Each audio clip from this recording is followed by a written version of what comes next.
사람들의 본능 가운데는 자기 자신을 자랑하고 싶은 마음들이 다 있습니다. 자기의 좋은 점, 또 장점을 왜 다른 사람에게 드러내고 싶지 않겠습니까?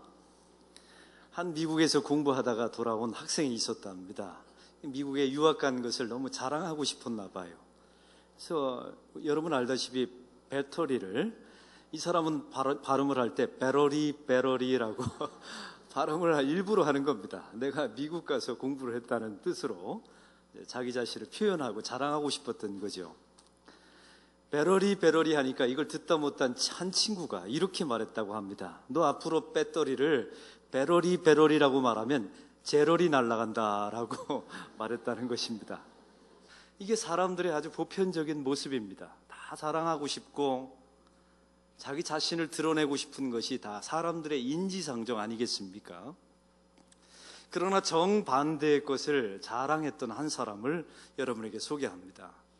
이 사람은 경영의 천재라고 불리워졌고요, 일본 사람들이 가장 존경하는 사람입니다. 이 사람은 마쓰시다 전기공업을 창업한 고노스케 회장님이십니다.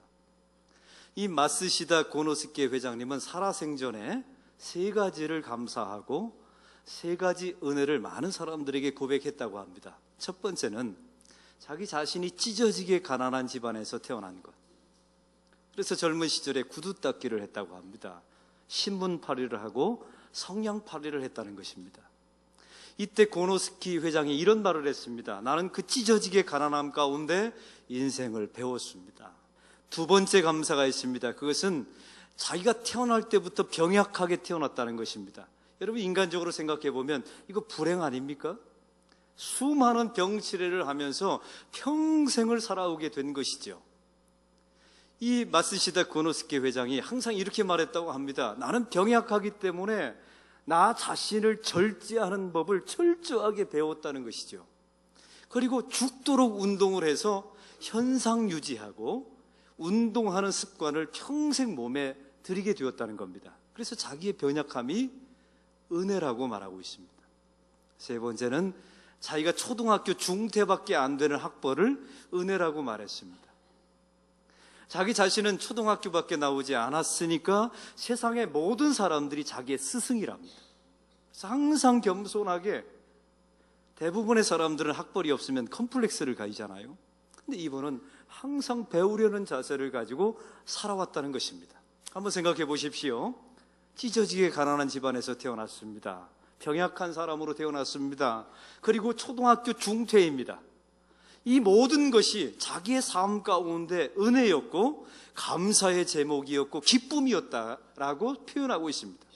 만약 이 세 가지가 없었더라면 오늘의 자기 자신은 존재하지 않았을 것이다 라고 말하고 있습니다. 이제 여러분에게 묻습니다. 여러분은 어떠십니까? 지금 여러분의 삶 가운데 약함이 있으시죠? 제가 보니까 가정과 재정과 건강과 수많은 문제에 모자람이 있는 것 같아요. 모자람이 있는 것 같습니다.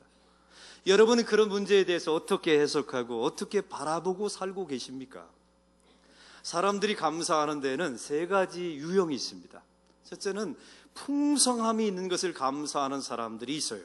이런 사람들은 내가 원하는 것을 얻을 때 감사합니다. 이것은 세상 믿지 않는 사람들도 이 정도 감사는 하며 삽니다. 근데 두 번째 단계가 있죠. 그것은 고난 속에서, 약함 속에서, 모자람 속에서 감사하는 성도들이 있습니다. 여기서부터 성도의 감사가 시작되는 것이에요. 우리는 나에게 풍성한 것이 주어지면 감사할 줄 압니다. 그러나 성도들 가운데, 내 삶 가운데 부족한 것, 모자란 것, 없는 것, 빼앗긴 것, 바로 그런 것 가지고 하나님 앞에 감사하는 성도가 있습니다. 오늘 그 인물을 소개합니다. 그 사람은 바로 사도 바울입니다. 사도 바울은 고린도 교회를 향하여 편지를 쓰고 있습니다. 예수님을 만나기 전에 사도 바울이 무슨 자랑을 했습니까? 가말리엘 문화 속에서 자기가 공부를 많이 한 학벌을 자랑하는 사람이었죠. 이 사도 바울은 유대인 중에 유대인으로 태어나서 혈통이 좋은 가문 속에서 태어난 것을 자랑했습니다. 그리고 좋은 아버지를 만나서 로마 시민권을 가지고 있는 것을 자랑하면서 살았습니다. 그것이 자기 인생의 기쁨이요 은혜라고 생각하면서 평생을 살아온 것입니다. 근데 어느 날 예수님을 다메섹 도상에서 만난 이후에 사도 바울이 어떻게 변화되었습니까? 예수님께서 그 사도 바울의 자랑거리를 바꾸어 주셨습니다. 할렐루야. 오늘 고린도 후서 앞장 11장 30절에 보면 이런 말씀이 나와 있습니다. 내가 부득불 자랑할지니 내가 약한 것을 자랑하노라. 나의 약함을 자랑한다는 것입니다. 어떻게 이런 일이 일어날 수 있나요? 고린도후서 12장 9절 그러므로 도리어 크게 기뻐함으로 나의 여러 약한 것들에 대하여 자랑하리니 나의 연약한 것들을 하나님 앞에 자랑하며 기뻐한답니다. 대단한 일이죠. 10절을 보십시오. 내가 그리스도를 위하여 약한 것들과 능욕과 궁핍과 박해와 곤고를 기뻐하노니 내 삶 가운데 주어진 많은 핍박, 곤고, 환난을 놓고 하나님 앞에 그것 자체를 놓고 감사한다는 것입니다. 사도 바울은 고난 속에서 감사하는 정도의 신앙인이 아니었습니다. 고난 자체를 놓고 자기 삶 가운데 주어진 약함을 놓고 자기 삶 가운데 주어진 그 모자람을 놓고 감사하고 있습니다. 11장에 보면 이 사도 바울이 그리스도를 위하여 어떤 고난을 당하고 있는지가 아주 자세하게 나와 있어요. 40에 하나 감한 매를 5번이나 맞았답니다. 왜 40대를 때리는데 하나를 감할까요? 그러면 죽으니까요. 이런 매질을 5번이나 당했습니다. 태장 3번 맞았습니다. 여러분, 우리나라 생각하는 조선시대 때 그 태장을 생각하시면 안 됩니다. 이 당시의 태장은요, 채찍에다가 납덩어리를 달아서 생사를 내리 찢었습니다. 이 당시에 노예에게만 내려진 형벌인데 나중에는 로마 정권이 이게 너무나 잔인해서 노예에게조차 그만 벌이 바로 태장입니다. 이 태장을 사도 바울은 3번이나 맞았습니다. 한 번은 돌에 맞았습니다. 그리고 2번 파선을 당했습니다. 그리고 일주일간 바닷속에서 표류하는 삶을 살았지요. 강과 바다와 파도와 광야의 위험을 당했습니다. 그리고 광주리를 타고 도망까지 갔던 사람입니다. 보십시오. 이보다 모자란 인생이 어디 있습니까? 이보다 환난을 당한 인생이 어디 있습니까? 이보다 핍박을 당한 인생이 세상에 어디 있겠습니까? 사람이 당할 수 있는 모든 고난과 환난과 핍박을 사도 바울은 다 당했습니다. 그런데 바로 그 약함을 하나님 앞에 자랑한답니다. 세상의 많은 고린도 교인들에게 그 약함, 그 인간적인 모자람을 자랑하고 있노라라고 고백하고 있습니다. 사랑하는 성도 여러분, 그리스도인이 누구입니까? 여러분은 예수 믿으시죠? 예수 믿으면 천국 간다라고 고백하고 계시죠? 또 여러분은 하나님의 자녀가 되었다고 확신하고 계시죠? 오늘 본문에 의한다면 내가 그리스도인이 되었고 예수 믿는다는 의미는 예수 믿기 전과 예수 믿은 후에 자랑거리가 바뀌는 것을 의미합니다. 엄밀하게 말해서 여러분의 삶 가운데 예수 믿기 전과 믿은 후에 자랑거리가 바뀌지 않았다면 여러분은 예수 믿는 사람이 아닙니다. 사도 바울을 보십시오. 다메섹 도상에서 예수 그리스도와 만난 이후에 세상의 모든 자랑거리가 일시에 바뀌었습니다. 지금까지 자랑했던 모든 것을 다 배설물로 여겼노라라고 고백하고 있죠. 여러분, 이것이 예수 믿는다는 의미입니다. 신앙의 내 척도가 무엇입니까? 어디까지 감사할 수 있는가? 무엇까지 감사할 수 있는가가 신앙인의 척도입니다. 그러면 사도 바울이 자신의 고난과 그 모자람을 자랑했던, 감사했던 이유가 무엇입니까? 오늘 성경은 9절에 말합니다. 보십시오. 9절에 이는 그리스도의 능력이 내게 머물게 하려 함이라. 10절을 보십시오. 이는 내가 약한 그때 내 안에 계신 예수 그리스도가 강함이라. 할렐루야. 사도 바울이 자신의 연약함을 자랑한 이유가 있습니다. 사도 바울이 자기의 모자람, 인간적으로 봐도 얼마나 모자랍니까? 이 모자란 것을 기뻐하고 감사했던 이유가 있습니다. 그것은 바로 하나님이 약한 자를 사용하신다는 사실을 사도 바울이 알았던 것입니다. 하나님이 누구이십니까? 약한 자를 들어서 사용하셔서 강한 자를 부끄럽게 하시는 분이 하나님이십니다. 우리 하나님이 누구이십니까? 죄인을 고백하고 저 죄인 되어서 저 밑바닥에 가라앉은 사람들을 주님께서 들어올리셔서 의롭다 칭하시고 하나님의 구원의 반열에 우리를 올려주시는 분이 하나님이십니다. 우리 하나님은요, 강한 자를 쓰시는 분이 아니세요. 우리 하나님은 풍성한 갈대를 사용하시는 분이 아니십니다. 우리 하나님은 활활 타오르는 횃불 같은 사람들을 키우시는 게 아니에요. 성경을 보십시오. 다 연약한 자들을 하나님이 들어 사용하십니다. 성경을 보십시오. 심령이 가난한 자는 복이 있나니 천국이 저희 것이며 모자란 인생에게 천국을 주신다고 약속하셨어요. 애통하는 자에게 복이 있나니 아무나 애통하는 게 아닙니다. 모자라니까 애통하죠. 그런 사람에게 하나님께서 위로함을 주실 것이요, 의를 위하여 줄이고 목마른 자에게 복이 있나니 저들에게 위로함을 주실 것이요, 의를 위하여 핍박을 받는 자에게 복이 있나니 저희가 천국을 유업으로 받을 것이며. 이게 하나님의 약속입니다. 나의 강함을 자랑한다고요? 하나님께서 그 강함을 꺾어버리십니다. 그리고 약한 자로 만드셔서 하나님이 사용하십니다.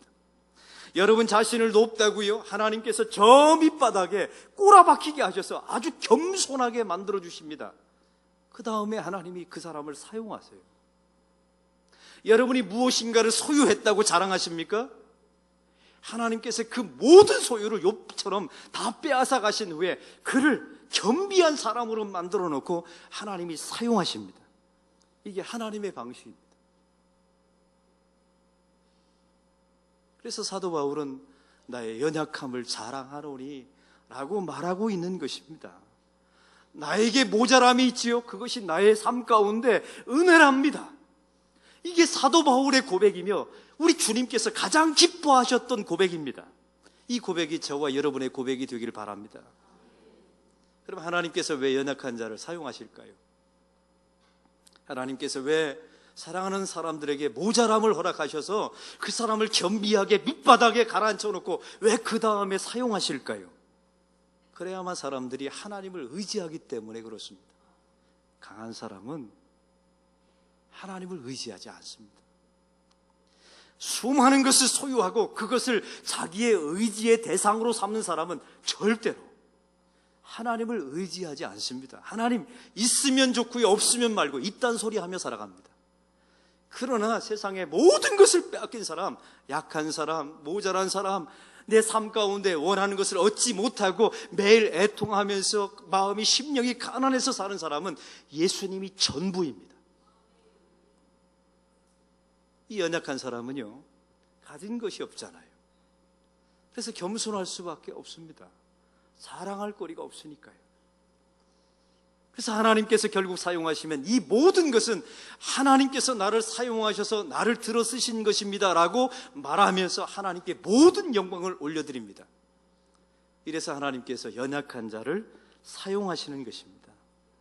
사랑하는 성도 여러분, 모든 인생은 다 약함이 있습니다. 제가 뵈니까 멀쩡해 보이신데 다 여러분 가정에 모자람이 있어요. 어떤 사람은 질병의 모자람, 자녀의 모자람, 돈이 없는 모자람, 또 어떤 사람은 심령의 약함을 가지고 있는 분들이 계십니다.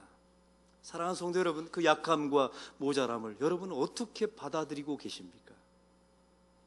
우리 삶 가운데 주어진 모든 약함과 모자람은 하나님께서 주시는 메시지가 하나 있습니다. 그것은 바로 우리의 한계를 알라는 것입니다. 그 모자람을 통해서 우리 인생의 한계가 어디까지인지를 주님께서 말씀해 주십니다. 제가 여러분에게 한번 묻습니다. 여러분 지금까지 살아오면서 내가 아무리 노력해도 안 되는 게 있습니까? 없습니까? 있었습니다. 당신은 할 수 있습니다. 불가능한 것이 없습니다. 뭐든지 해보십시오. 제가 한번 말씀해 드릴까요? 여러분 죽음 앞에서도 이 말 할 수 있나요? 여러분이 점점 늙어가면서 점점 여러분에게 주어진 건강이 하나하나 빼앗기는데 그 앞에서 나는 할 수 있어, 불가능함이 없어, 회복이나 해서 이렇게 말하면서 살 수 있습니까? 이것 자체가 인간을 너무나 비참하게 만들어 놓습니다. 사랑하는 성도 여러분, 우리 인생의 모자람은 내 인생의 한계가 있음을 말해줍니다. 내 인생에 부족한 것이 있지요. 바로 그것은 우리 인생 가운데 한계가 있음을 뚜렷하게 말해줍니다. 에덴 동산에서 아담과 하와가 모든 것을 누리며 살았지요. 근데 한 가지 모자란 게 있었습니다. 그것은 바로 선악을 알게 하는 나무를 따먹으면 안 된다라고 말했습니다. 사탄이 찾아와서 뭐라고 말했다고요? 이것 따먹으면 하나님처럼 되어서 눈이 밝아질 것이다 라고 말했죠. 이거 쉽게 말해볼까요? 너 할 수 있어. 불가능함이 없어. 경계를 뛰어넘어 라고 말한 겁니다. 너에게는 제한이 없어 라고 말한 것이죠. 근데 선악을 알게 하는 나무의 의미가 무엇입니까? 하나님은 창조자고 우리는 피조물의 한계를 규정시켜 놓은 것입니다. 그 선악을 알게 하는 나무를 바라보면서 아담과 하와는 반드시 고백해야 되는 내용이 있습니다. 하나님은 창조자이시며 저는 피조물입니다. 하나님이 내 주인이시며 저는 주님의 종입니다. 이걸 고백했어야만 되는 것입니다. 제가 얼마 전에 좋은 사진작가를 만난 적이 있습니다. 사진작가들은요, 쾅 찍어내면 우리가 보지 못하는 것을 찍어내던데요. 그래서 비결이 뭐냐고 물어봤어요. 기가 막힌 대답을 해줬습니다. 좋은 사진을 찍으려면 내가 무엇을 찍을는지를 분명하게 목표를 정하는 것입니다. 그래서 그것을 찍어놓고 주변의 모든 것을 흐리하게 처리하면 된다는 거예요. 사랑하는 성도 여러분, 내 인생 가운데 많은 것들을 다 집어넣으면 완벽한 예술품이 될 것이라는 생각을 버리십시오. 하나님은 우리 인생의 가장 위대한 예술가이십니다. 이걸 믿으십니까? 여러분의 인생에 필요 없는 것 있는 것을 하나님이 잘 아십니다. 하나님께서 때마다 시간마다 여러분 나이가 점점 들어갈 때마다 필요 없는 것을 주님께서 깎아버리십니다. 필요 없는 것을 깎아버릴 때마다 하나님 내 인생이 모자랍니다. 빼앗겼습니다. 잃어버렸습니다. 원망하지 마시고요. 하나님을 의지하시기를 바랍니다. 하나님을 더 깊이 천국을 더 깊이 소망하는 저와 여러분이 되시기를 바랍니다. 제가 아는 한 분이 계십니다. 이분은 평생을 당뇨병으로 고생하셨어요. 30여 년을 당뇨병으로 고생하시다가 너무너무 힘들고 죽을 것 같아서 병원에 가셨답니다. 나 죽을 것 같아요. 의사 선생님 제발 처방 좀 해주세요. 근데 의사가 이런 말을 하더랍니다. 할머니 당뇨병 몇 년 앓으셨어요? 제가 30년 앓았습니다. 할머니 그러면 안 죽어요. 당뇨병하고 이제부터는 친하게 지내세요. 제가 목사로서 한마디 더 하면 당뇨병하고 친하게 지내면서 천국을 소망하며 사세요. 이게 정답입니다. 이게 하나님의 원리임을 잊지 마시기 바랍니다. 사랑하는 성도 여러분, 완벽한 배우자를 찾는 청년들이 계십니까? 우리 교회에 보면 완벽한 배우자를 찾더라고요. 제가 첫 번째 이렇게 말합니다. 완벽한 배우자가 있다 손 치자. 걔는 너하고 결혼을 안 한다. 그리고 두 번째, 완벽한 사람은 세상에 존재하지 않는다. 다 모자람이 있다. 누가 제 아내에게 이런 말을 했다고 하더라고요. 사모님은 좋으시겠어요. 목사님하고 함께 살아서요. 한번 살아보세요. 이게 살아본 사람과 살아보지 않은 사람의 생각의 차이가 여기에 있는 것입니다. 모자람이 은혜입니다. 상대방의 모자람을 채워주면서 내 인생의 의미가 주어지는 것입니다. 그것이 사랑이지 않습니까? 제가 이 모자람의 은혜의 설교를 준비하면서 가장 좋아했던 시인 하나를 소개합니다. 천상병 시인이 지은 귀천이라고 하는 시입니다. 들어보십시오. 나 하늘로 돌아가리라. 새벽빛 와 닿으면 쓰러지는 이슬 더불어 손에 손을 잡고 나 하늘로 돌아가리라. 노을빛 함께 단 둘이서 긱스에서 놀다가 구름 손짓하면은 나 하늘로 돌아가리라. 아름다운 이 세상 소풍 끝내는 날 가서 아름다웠노라고 말하리라. 얼마나 아름다운 시입니까? 이 천상병 시인이 자기 인생을 아름다운 인생이라고 말하고 있어요. 소풍이라고 말합니다. 고마워노라고 죽은 후에 신에게 가서 말하겠다는 것입니다. 저는 이 시를 보았을 때 천상병 시인이 풍요하게 사는 줄 알았어요. 그래서 기록을 뒤져봤더니 천상병 시인의 인생은 기가 막힌 인생이었습니다. 이분은 서울대학교를 나온 인재입니다. 그런데 1967년도에 간첩 사건에 연루되어서 대공분실에 끌려가서 전기 고문을 당합니다. 온 몸을 죽여버린 거예요, 전기로. 어떤 현상이 나타나게 되었냐면 이분은 성적인 불구자가 되었습니다. 아이를 가질 수 없는 사람이 돼버린 거예요. 1970년도에 천상병 시인은 실종됐습니다. 그리고 거지로서 어디 있는지도 모르고 거지로서 10여 년을 살아갑니다. 40세가 넘어서 겨우 사람들에게 발견되었고 한 여인과 결혼하게 되었습니다. 그리고 63세에 돌아가셨습니다. 어디를 봐도 천상병 시인은 모자란 인생이에요. 어디를 봐도 행복한 소풍이라고 말할 수 없는 인생입니다. 그런데 이 사람이 마지막 순간까지 이 시를 노래하고 있습니다. 자기 인생은 소풍이랍니다. 아름다웠노라고 말하고 있습니다. 이 시를 논평에 놓은 한 작가가 이렇게 써놨습니다. 천상병 시인은 소유로 인한 감사를 하는 사람이 아니라 존재를 말하는 감사를 말하는 사람이다 라고 논평을 해놨더라고요. 여러분, 존재를 향한 감사가 무슨 의미인 줄 아십니까? 내가 노력하지 않았음에도 불구하고 나에게 주어진 것을 놓고 감사하는 사람이 존재에 감사해요. 내가 이 땅에 태어난 것, 나를 사랑하는 아내가 있다는 것, 내가 돌볼 수 있는 교회가 있다는 것, 이런 존재 자체를 놓고 감사하는 사람이었다는 것입니다. 사랑하는 성도 여러분, 혹시 오늘 주일 가운데 여러분의 모자람 때문에 약함을 놓고 가슴 치면서 애통하는 분들이 계십니까? 사도 바울을 보십시오. 사단의 가시라고 말하는 육체에 질병이 있었을 때 하나님, 이 육체를 고쳐달라고 기도합니다. 근데 하나님은 고쳐주지 않았어요.